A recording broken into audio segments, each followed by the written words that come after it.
یہ خبر بڑا ہی افسوسناک اور دل کو جھنجھوڑ دینے والی ہے۔ ابھی تو امریکہ، ایران، اسرائیل کے درمیان جنگ چل ہی رہی تھی کہ ایک دوسری جنگ پھر چھڑ گئی۔ وہ جنگ افغانستان اور پاکستان کے درمیان چھڑ گئی۔ کابل کے اسپتال پر پاکستان کی بمباری، یہ کابل افغانستان میں ہے، تو کابل کے اسپتال پر پاکستان کی بمباری، 400 افراد ہلاک، 400 لوگوں کی جانیں چلی گئی ہیں، 400 لوگوں کی جانیں چلی گئی ہیں۔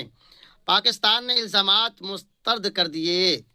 پاکستان نے کہا کہ یہ کارروائی صرف دہشت گردوں کے ٹھکانوں پر کی گئی ہے، یہ کارروائی دہشت گردوں کے ٹھکانوں کے خلاف کی گئی ہے۔